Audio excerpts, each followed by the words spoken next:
Welcome to Emmanuel Baptist Church on this wonderful Sunday afternoon. It's a real privilege to have you here, and it's good to see some visitors with us. Please do stay after the time together. It'll be about an hour, and join us over tea and coffee so we can get to know you a little better. This weekend is the Horsforth Walk of Art, and as part of the celebration of that, we've had Ross Wilson with us for the weekend. He gave two very illuminating lectures on Vincent van Gogh yesterday. That was really helpful, much appreciated by all who were here. Those will be available on the website at the beginning of next week, hopefully. You've agreed for that, haven't you? I think you need to speak to my agent first. Okay, once the agent's been sorted out, we'll clarify that.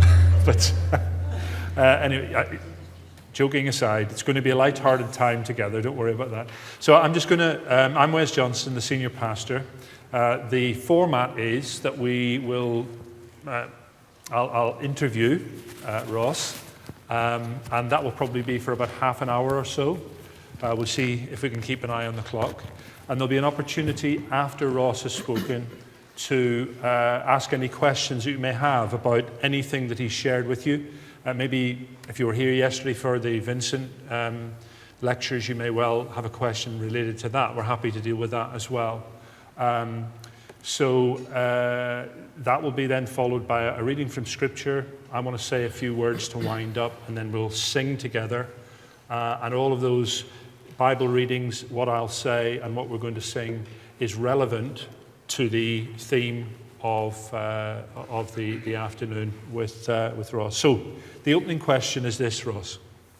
When we were preparing the publicity for this event, we had what we thought was a very trendy and catchy title, which now escapes me, thankfully. But when you were asked for your title, you said, "The Soul of the Eye." What's all that about? That's a good question, because that's actually a quotation from John Ruskin.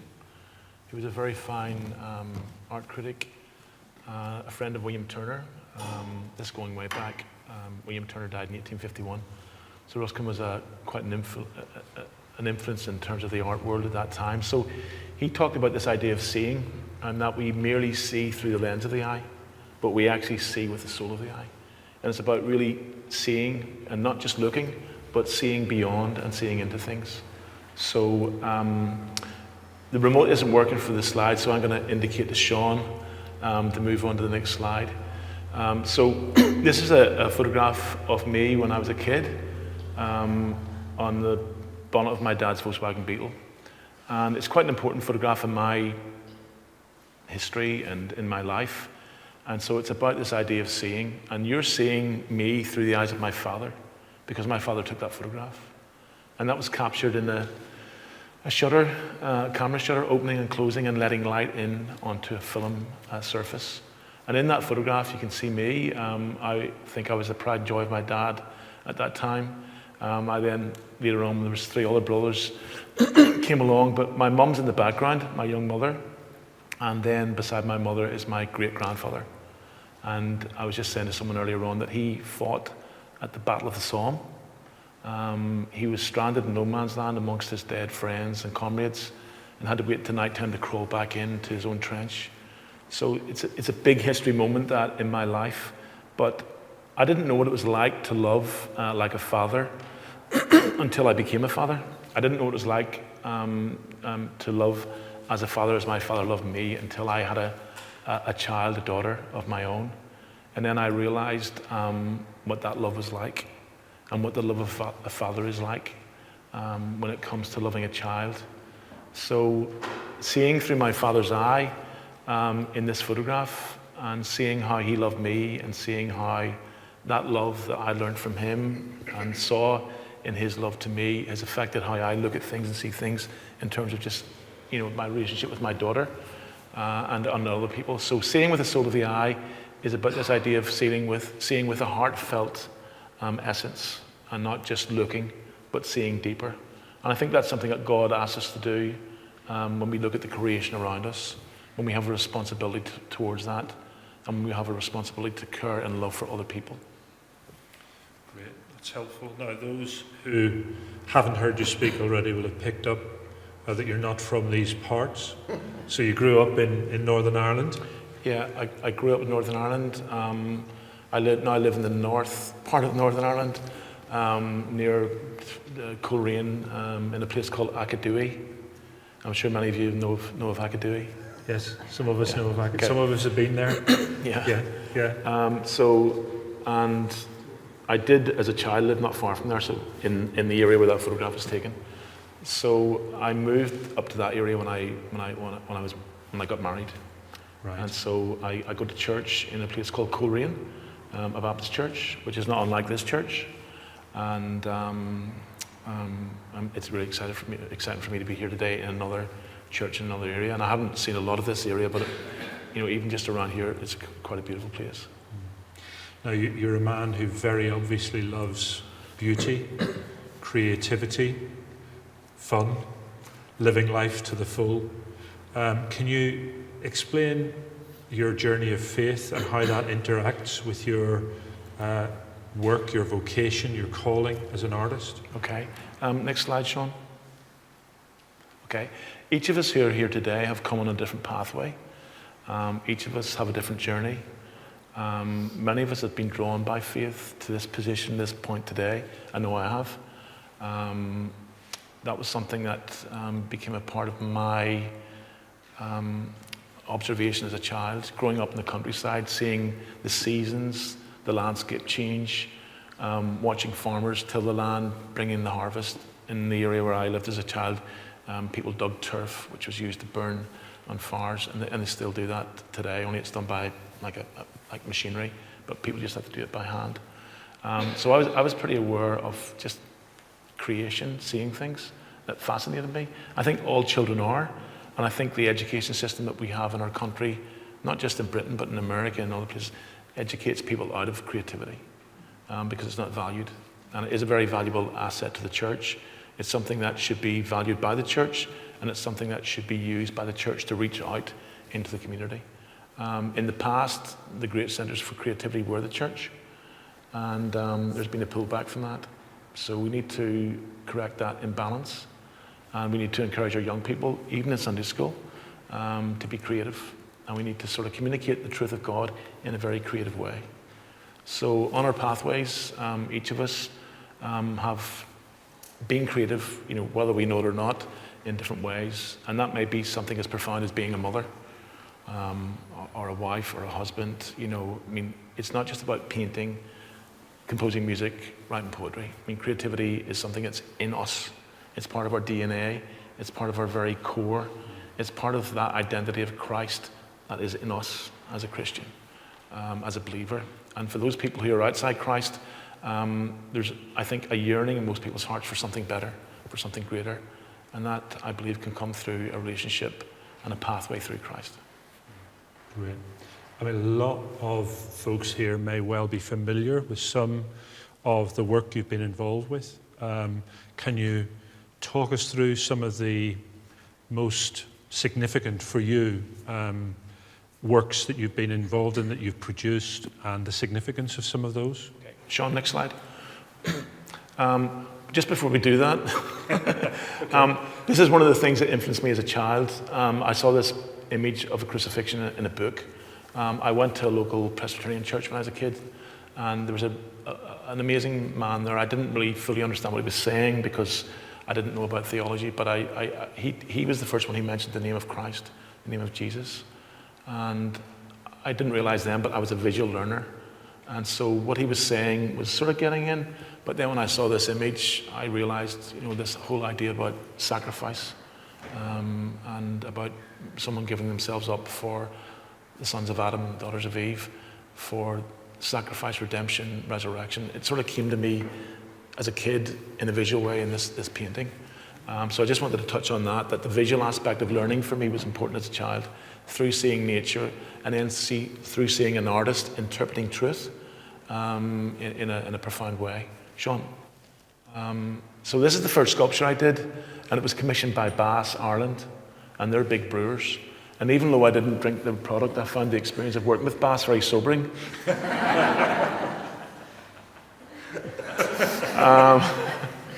I got my brother to model for this sculpture, so he sat in the barrel for 2 weeks. And I drew him and sketched him. At that stage, I think it was at the back of my mum's house, and neighbours were walking past. We had a sort of like a big yard at the back, and my brother would be sitting dressed up like that on a barrel. He's an artist as well, so he sort of understood it, and I actually paid him for doing it, otherwise he wouldn't have tolerated it. So that was the first sculpture I did. I didn't really think I'd be doing another sculpture after that. I talked my way into that at an interview with the board at Bass Ireland, and they were quite coy as brewers. They didn't want to sort of portray any negative sides to interacting with alcohol. And they said, look, could you think about an idea that we can think about a more noble idea? And I came up with this idea of the cooper, the person who made the barrel. And there's very few coopers left in Britain now. I think there might be 2 or 3 max. And this idea of making the barrel, the oak barrel, and how you shaped it was quite a mystical art. So they liked that idea, and that's how that came about. So I thought after that sculpture, I wouldn't do another sculpture. But and I remember going to see this older sculptor guy who gave me some advice one afternoon, because it was a crash course, afternoon's crash course. And the interesting thing about that sculpture is that around the time that was made in 1997, the border was still in place and there were still checkpoints at the border. And the foundry I was using was in Dublin. So I ended up making the figure after the sketches in wax. And I used a process called the lost wax process. And so I had to transport the barrel, the figure, to Dublin in my car, which was an old Saab 900 turbo hatchback. So I was able to put the barrel in the hatchback. I put the legs of the figure in the back seat, and I put the torso of the figure in the passenger seat with a seatbelt on, of course. And because it was made of wax and it was the winter time, I couldn't put the heater on in the car because I didn't want it to remold what I'd worked on for months. So I thought, if I leave about 5:30 in the morning, I'll get across the border before there's any army, police, or anybody about. And so I'm driving down towards Newry, and there's 2 other cars in front of me, and they're obviously going to Dublin as well. And then outside Newry, there's a police checkpoint. And I've got the legs in the back seat of the car, the barrel, and the figure with the seatbelt. And I thought, the police are not going to take a roadside explanation for this. Why have you got a figure in 2 parts in your car and a giant barrel in the back, all made of wax? So the policeman shone the red torch, and I put the window down about that much, and he looked and he says, "Where are you going?" I said, "We're going to Dublin." And he shone the torch in, and the figure was... he says, "Away you go." And I thought, whoa, that from a security point of view, that was frightening. From an artistic point of view, it was one of the biggest compliments I've ever had. So, to be truthful, on the other side of the border, there was a guard at checkpoint, another checkpoint, and they just waved at both of us. So I waved back, but the figure didn't really respond. So that was my first interaction with sculpture, and I thought that would be my last, but it led on to another project that became very important to me as a believer and as a young Christian. And if we can move on, Sean. So this is one of my heroes, and this is like a little sketch. It was a card I made for a talk I did way back, and it's C.S. Lewis when he's about 9 years old, but it's this idea of what God wants from us, and that we don't have to give God anything, we just have to give God ourselves, and God will take us and use us and direct us in the way that he thinks fit. We don't negotiate with God in terms of what we are going to give him. We have to give ourselves over. And that new identity begins at that point when we give ourselves over. Sean, next slide. So this is an interesting just preamble to the next sculpture. This is, if you look at this map, it's a sort of a Google map. On the left-hand side, you'll see the start of the blue line and a red dot where it ends. That's a journey from the kilns in Oxford to Whipsnade Zoo. And that happened on the 28th of September 1931, when C.S. Lewis, in the sidecar of his brother's motorcycle, was going to the zoo and had this grace exchange moment where he realized that Jesus Christ was the Son of God. Up to that point, he hadn't realized that. He'd been challenged by his friend Tolkien and others about the idea of a God who would give up part of himself for him. Lewis thought that was a really great idea. He said, that's a brilliant idea, but it's a myth. And Tolkien said, well, this myth is different from all other myths. This myth is actually true. And that was the first arrow of truth that got past Lewis's guard. And that happened at a place called Addison's Walk at Magdalen College. And when Tolkien said that to Lewis, that this myth is different from all other myths, this myth is actually true, there was a rush of wind came upon them all, and leaves blew down onto their backs. It was like I don't know what you say, like a metaphysical, highly symbolic moment of this rush of the Spirit of God, in one sense, into Lewis's mind and opening his mind to the truth of Christ. So Lewis had a conversion to theism at that point, or a consideration of theism. He had this conversion to theism at the top of a double-decker bus going up Headington Hill from Oxford. But in this sidecar, he had the conversion to Christianity between those 2 points. And the sidecar and motorcycle, the technical name for them is a combination. So I often wonder about the combination that took place inwardly inside Lewis, where this moment of grace became a reality, and his life was changed. And I got to visit his grave a year ago when I was speaking at a church outside Oxford, and it was an amazing experience to be there and to see and to go to his house and get into his house as well. Next slide, please. So this is just sort of summarizing what I've said there. It's not actually C.S. Lewis and Morney, but it's a motorcycle and 2 people who are very like them from the same time period, and the Kilns sign. And then there's the brochure for Whitby Zoo, which opened in 1931 in the spring. And then you have monkeys driving cars in the zoo, which they allowed to happen in those days, but they would never do now for health and safety reasons.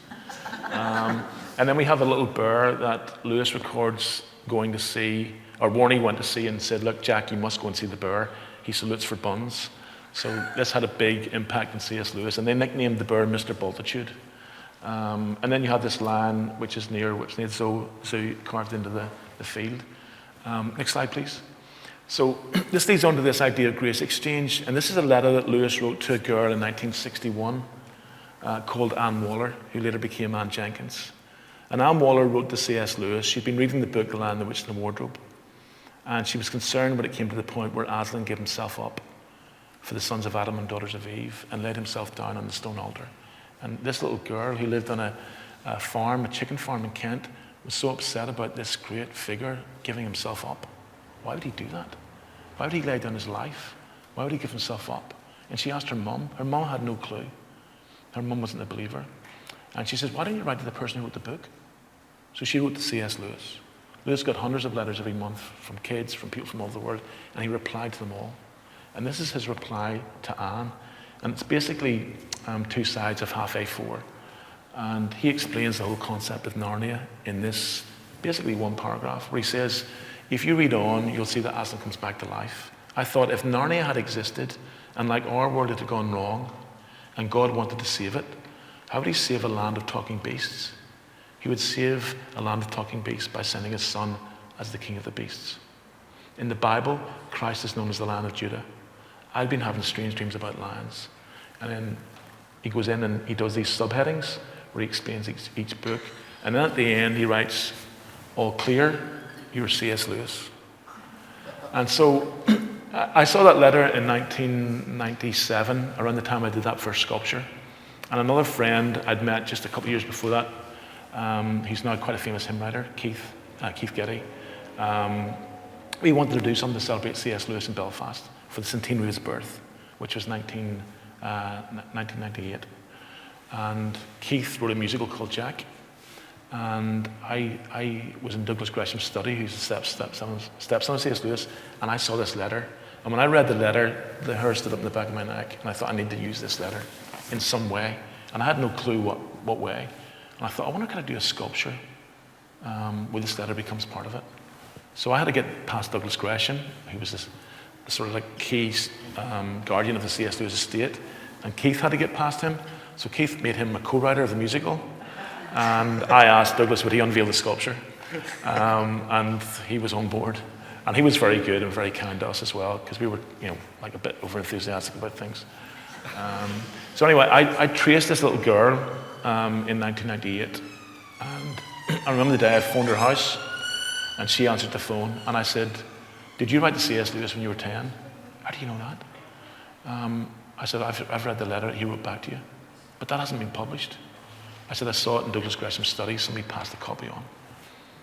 I said, "Can I use that letter as part of a sculpture?" She says, "That would be amazing, She said, I'll never forget the day my mum came to my bedroom door. It was a Saturday morning. She knocked on my bedroom door and gave me this letter and said, who do you know in Oxford?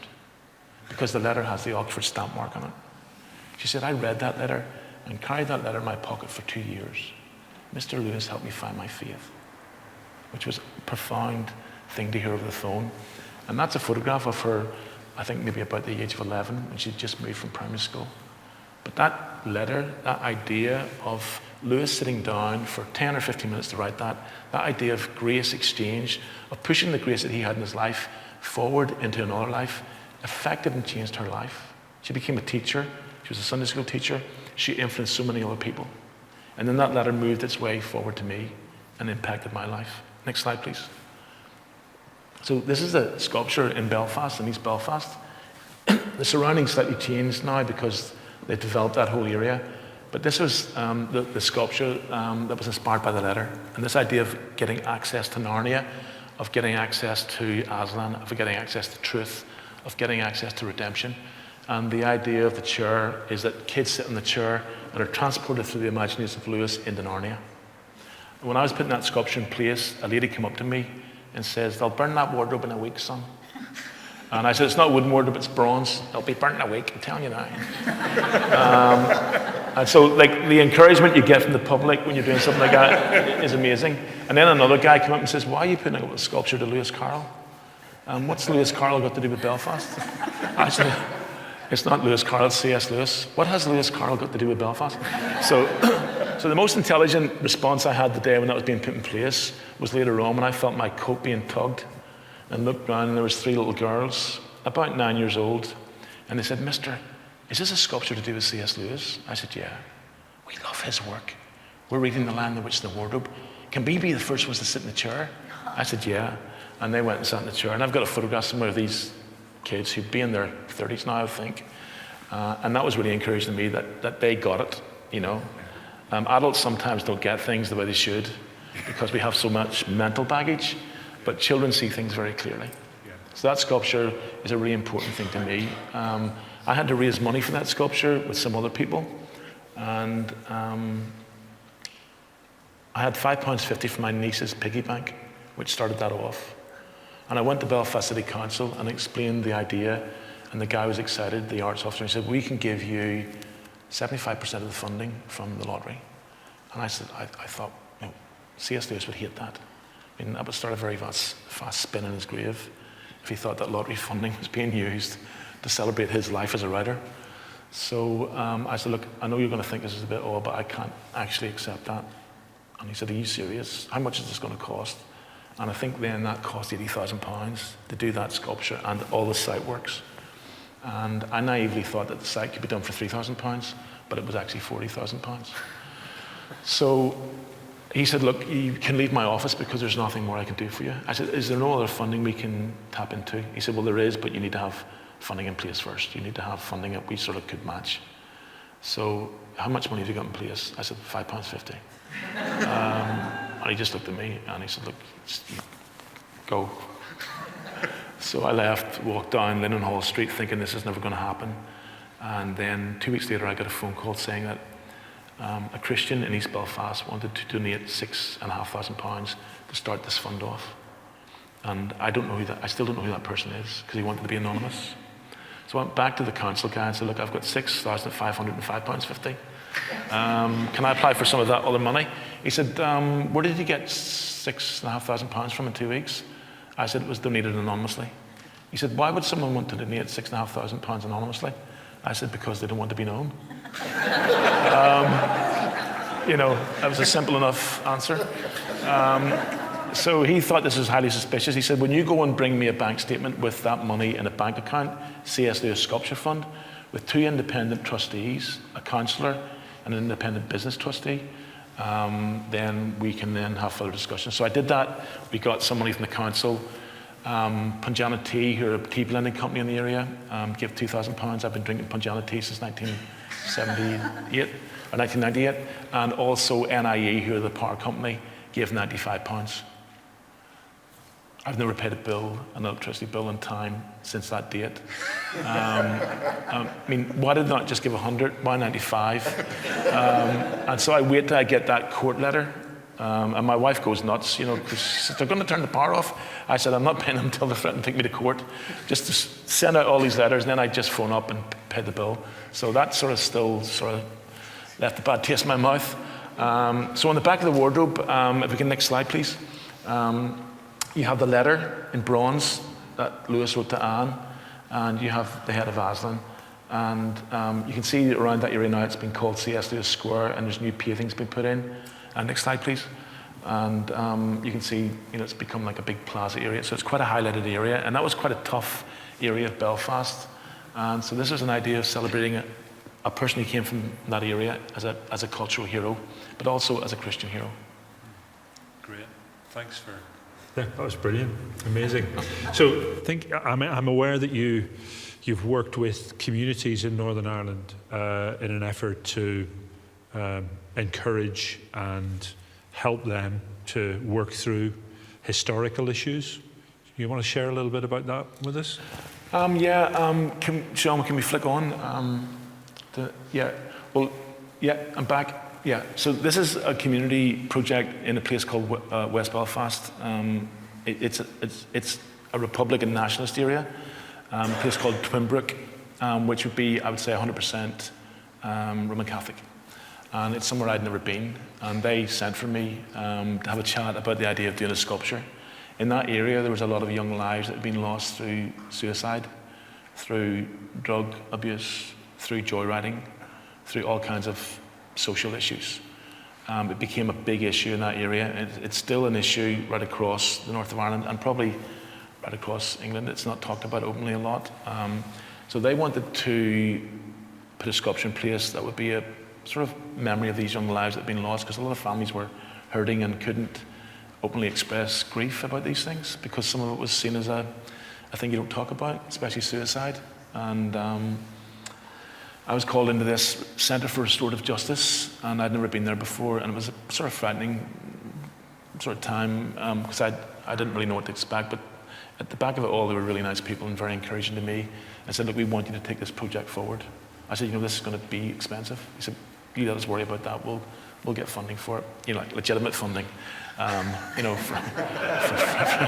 from grants and things like that. And I said, look, what is it you want to do? Well, we want to look at these lives that have been lost, and we want to put a garden in place where parents can come and family. I said, well, where's it going to go? Well, it's going to go in the grounds of the Catholic Church. I said, well, what's that church called? She said, it's called St. Luke's. So I said, look, that's quite interesting. She said, well, what would you do? I said, well, can I not have time to think about this? She said, well, we want to know now what you do. So I had to think very carefully and very fast. And I said, look, I would do a sculpture of St. Luke as he'd be today. St. Luke was a physician, a young doctor. He was also a Gentile and one of the only Gentile writers of the Gospels. So in his Gospel, he recorded the outsider, the person who was of lesser value in Jewish communities, like the leper, the widow, and sometimes children. And in Luke's Gospel, those things are touched on. So I went to work with the local primary school, St. Luke's Primary School, and this is the image we came up with for St. Luke. So this is going to be a contemporary St. Luke coming into the community as a young doctor.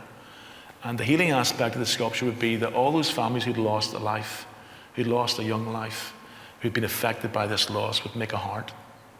And that heart would go onto the coat of the physician as a healing garment. And this physician would take this garment of hurt and hearts that needed to be healed to the great physician. And they liked that idea. And so that was working with a wide range of the community. And we have the next slide, please. So this is what St. Luke looked like. This is a sort of headshot. You can see the stethoscope, which indicates he's a physician and a doctor. And you can see the hearts on his coat. And there's one particular heart here that really had a big impact on me. And it was a mother who came to me with a heart that she'd made. And she'd used a little earring. It's an earring with a key. You can see it. It says 18 on it. And it was an earring that belonged to her daughter.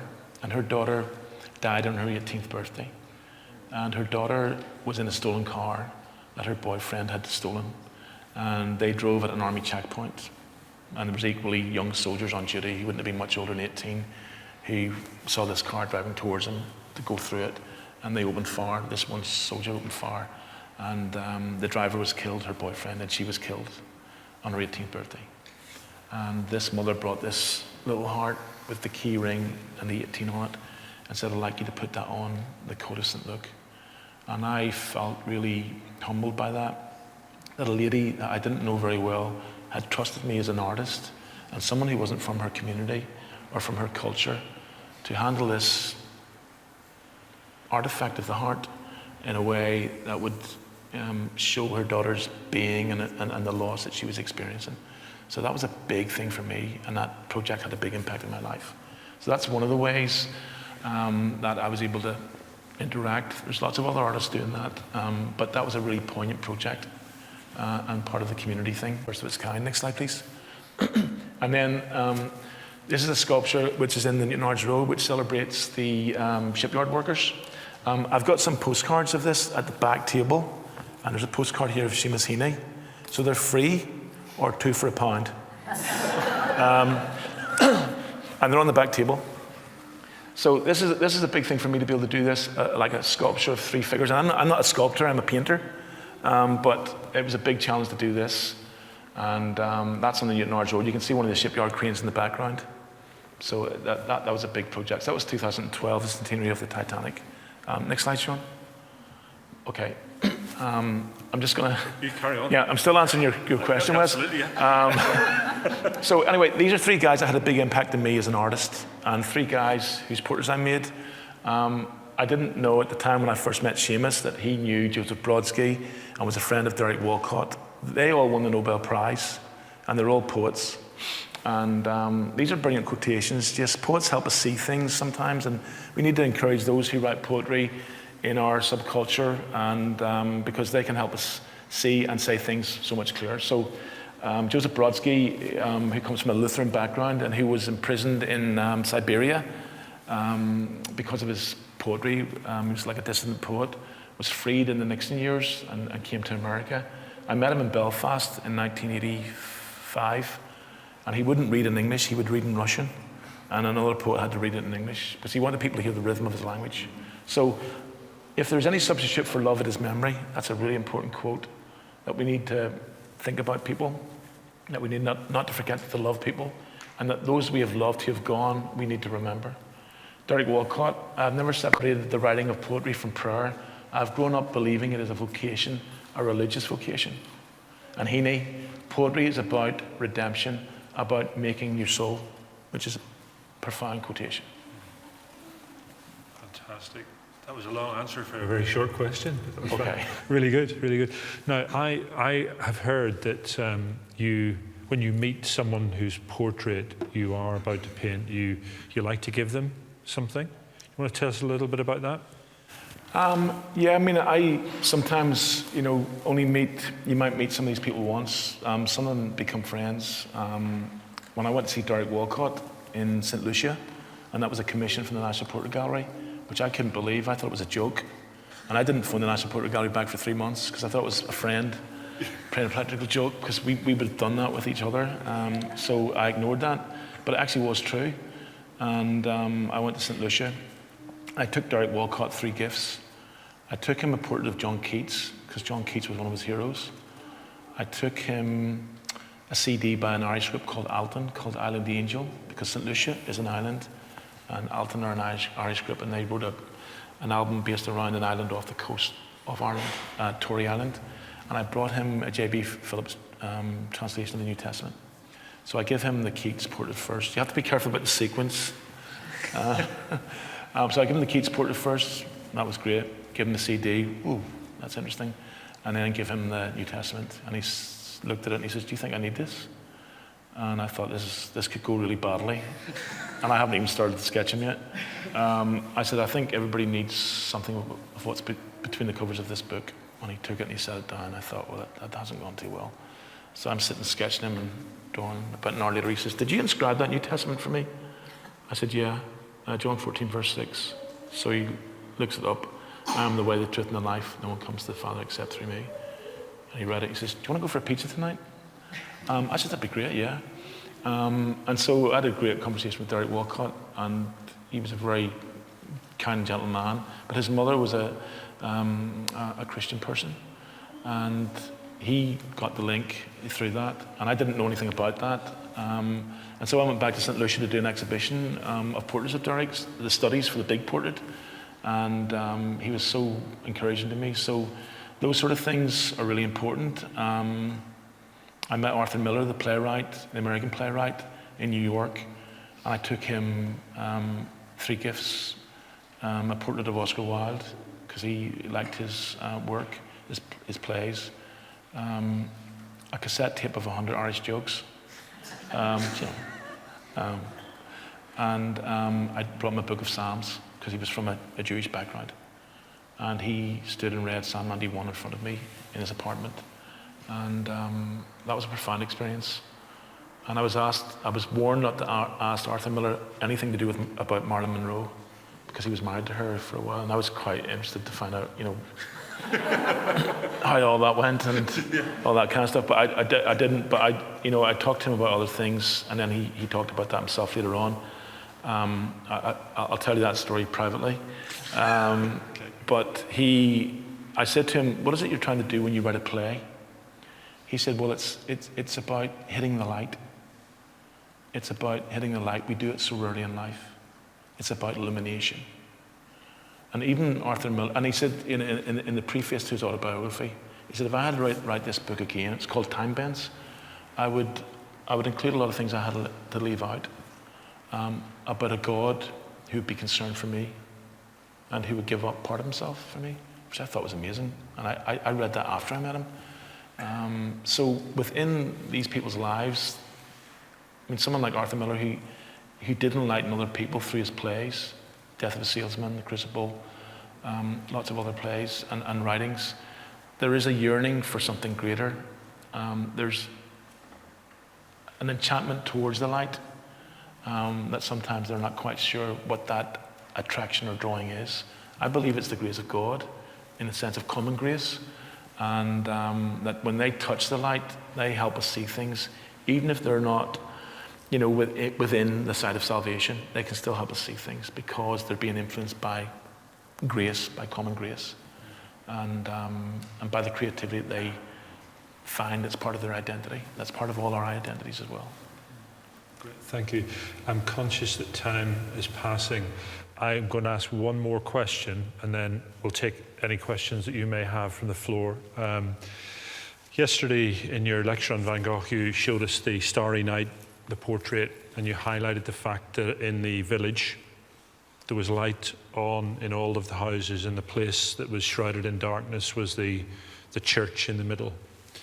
As someone who's gifted, artistic, creative, can you just share briefly if that's possible, how you feel that we, the church, can support, celebrate, art in all its forms as the people of God? Okay. Well, in the first description we have of God, in the first book of the Bible, in the first verse, in the fourth and fifth word, are in the beginning, God created. That's the first description we have.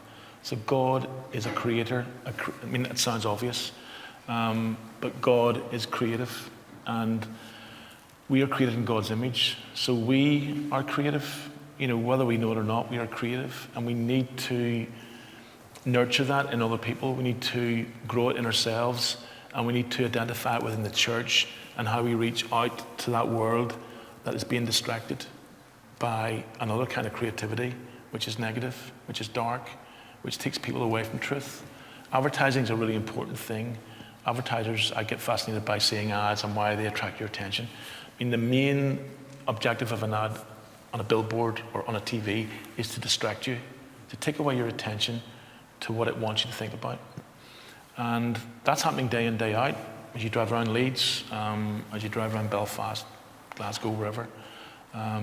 So we need to be articulate in how we share truth outwardly. We can share truth outwardly in here, but we need to show it outside the church, to interact with that world and to bring that world into us. And that can be done through poetry. It can be done through beautiful music. I mean, I've met lots of amazing singer-songwriters, Christian guys who articulate truth, in a very biblical way and in a beautiful way. And so we need to be encouraging that to be done with the artists, the musicians, the people who are part of our service who help it, become something more than just ordinary, in terms of how we come to the position of worshiping God. And so it might sound a bit odd to say this, and some people might find, well, how can I encourage, creativity with my church? You can be part of it, whether that's teaching in Sunday school, whether that's helping out at some event.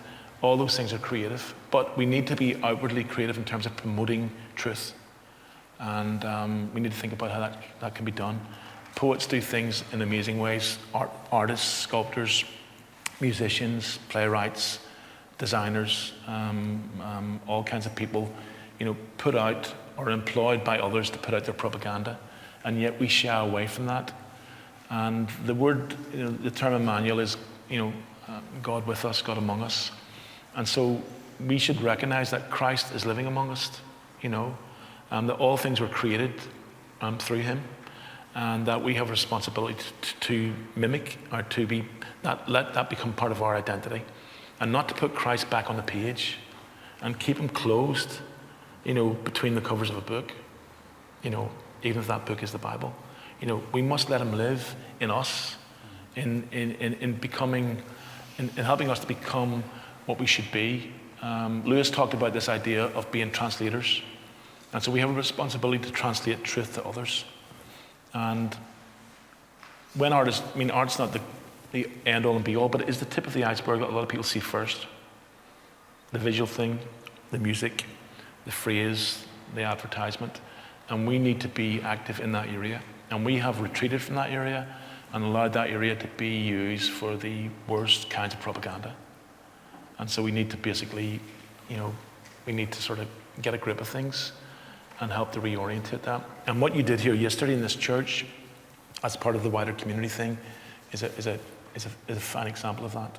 That's a big thing to do, and I think that could be done better as the years go on, and could be more engaging. And to be here and to become part of this, for me, is a big thrill as an artist who's been knocking my head off a brick wall for 30 years within the church, trying to motivate that way of thinking and to celebrate creativity that there is within the church, and the creativity that we have, and the creativity we have in the freedom of knowing Christ. Thank you. Does anyone have a question that they'd like to put to? Oh, Irene has a question. So just hang on until Sean arrives with the mic. You've clearly gone into Vincent van Gogh in a great deal of detail. What got you into him in the first place, given that most people don't know about this whole religious side of him, and they just see him as a bit of a nutter, really? Okay, I'll tell you the truth about that. When I was a teenager, we used to hang about in a big gang. It was just like part of the culture where I lived.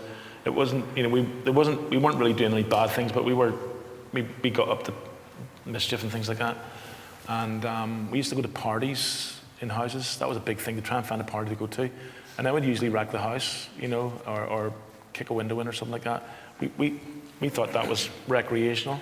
It wasn't, it was bad. But we went to a house one night that had books in it, bookshelves. And actually the girl's brother was doing DJ. So they had books and a DJ and a hi-fi system.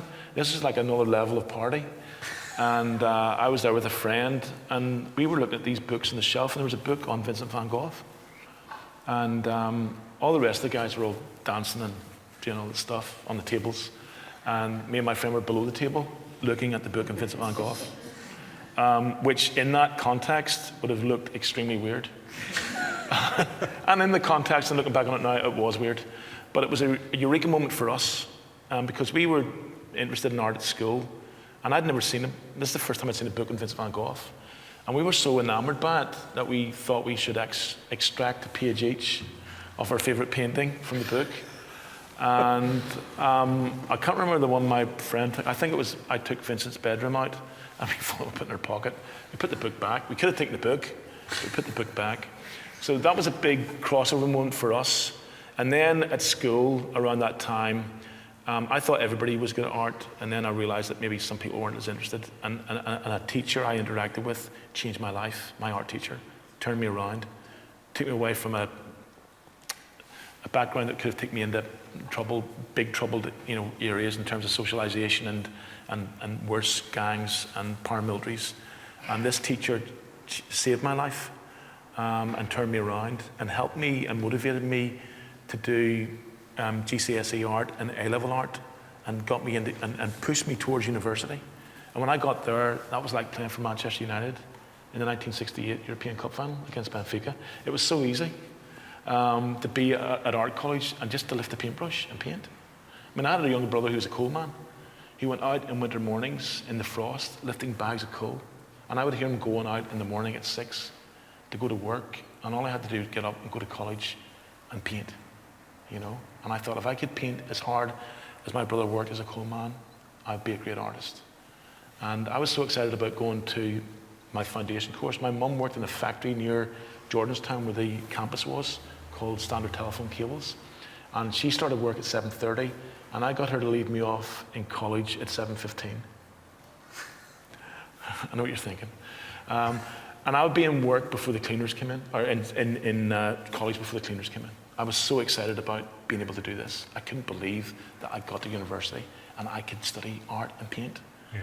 And that was amazing. So that was triggered off by many things, but the visualization thing again, like the painting of the cross, seeing the painting of Van Gogh, flicked another switch on. Brilliant, thank you. Any other questions? No? Well, do take an opportunity. Oh, there's one here, yes?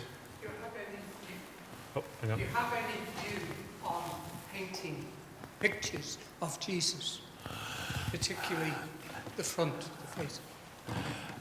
That's a really good question, and it's something I haven't done a lot of, but that lately I've been looking at and seeing how other artists see Christ.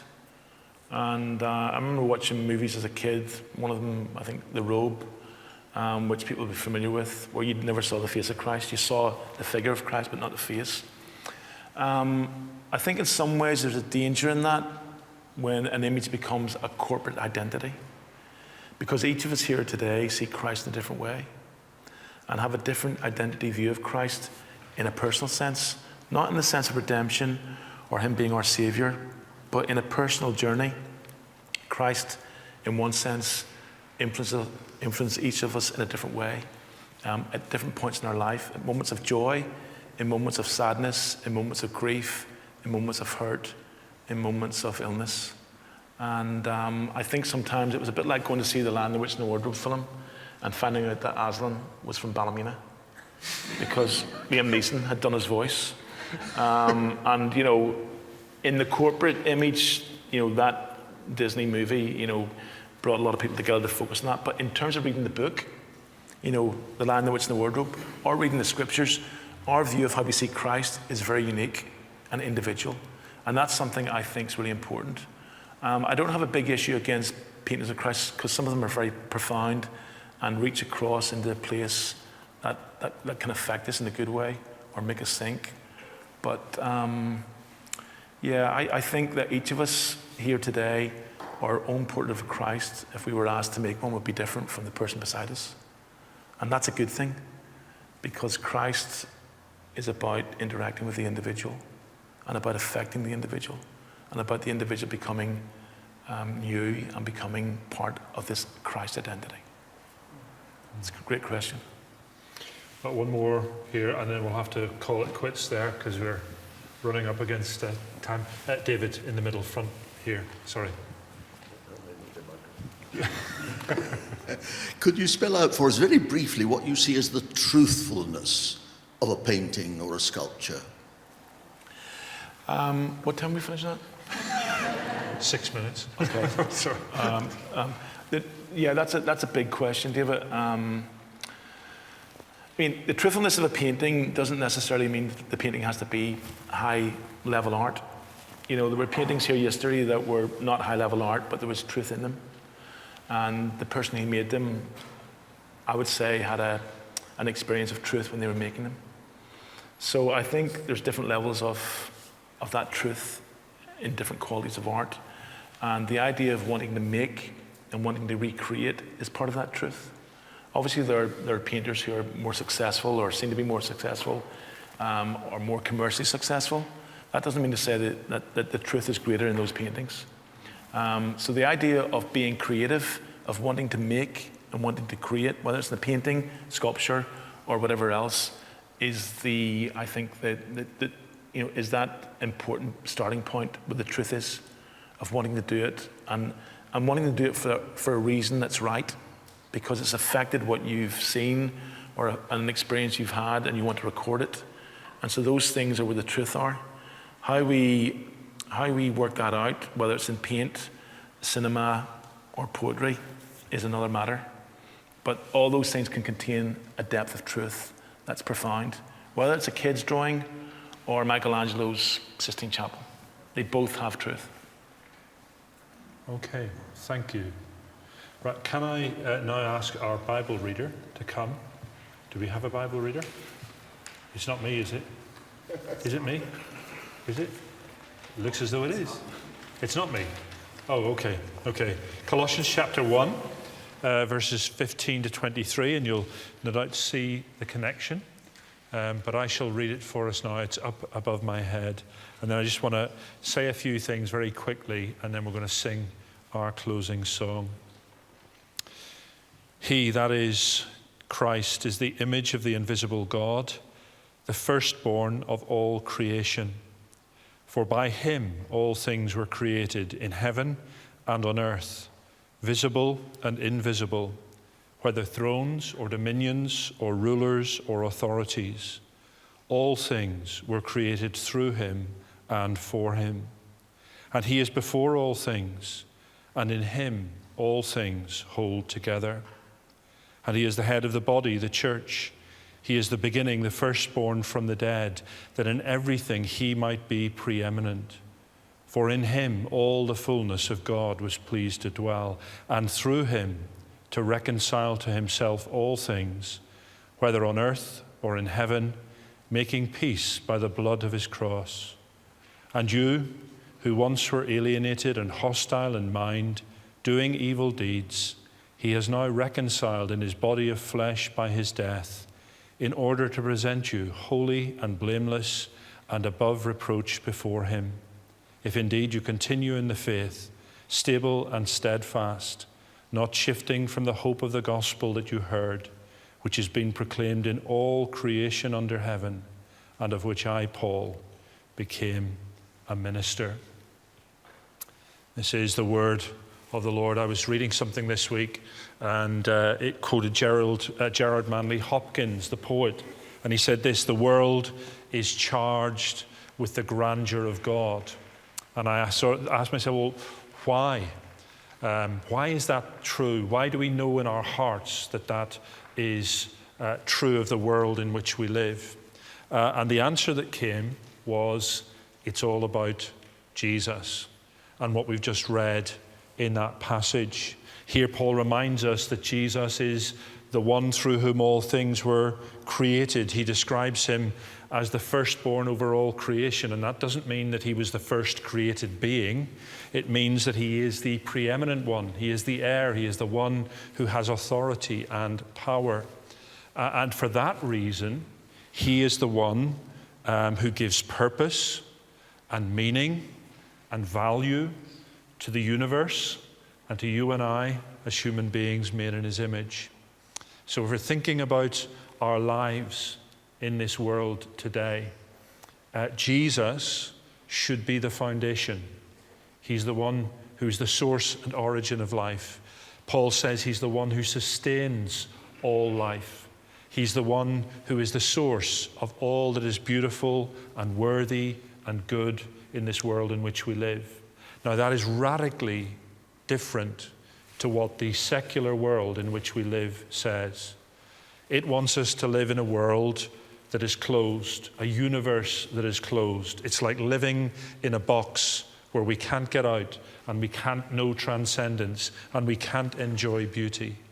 If you're here this afternoon and you're not a Christian, and some of the things that Ross has touched on haven't really connected with you, can I suggest to you that you need to know Jesus? Because he's the one who has given you life. He's the one that has brought you here this afternoon. He's the one who, through his Spirit, can transform you and open your eyes so that you see the world in which you live, your life and everything around you in a totally different way.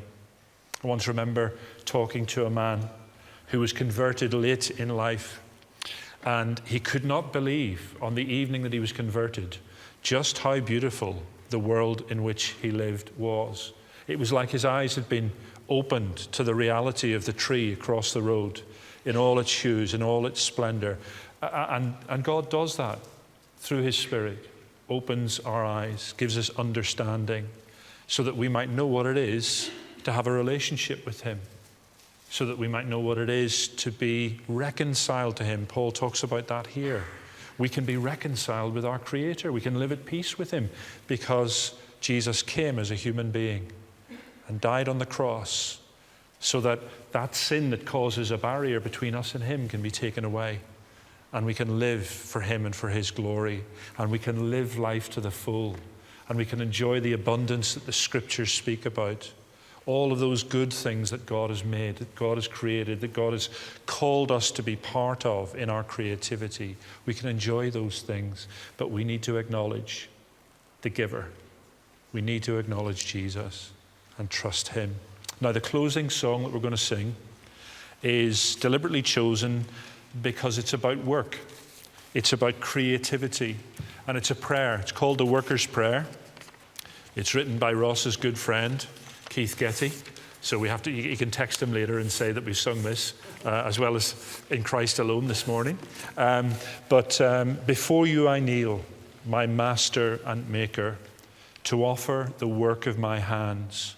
For this is the day you've given your servant. I will rejoice and be glad. For the strength I have to live and breathe, for each skill your grace has given me, for the needs and opportunities that will glorify your great name.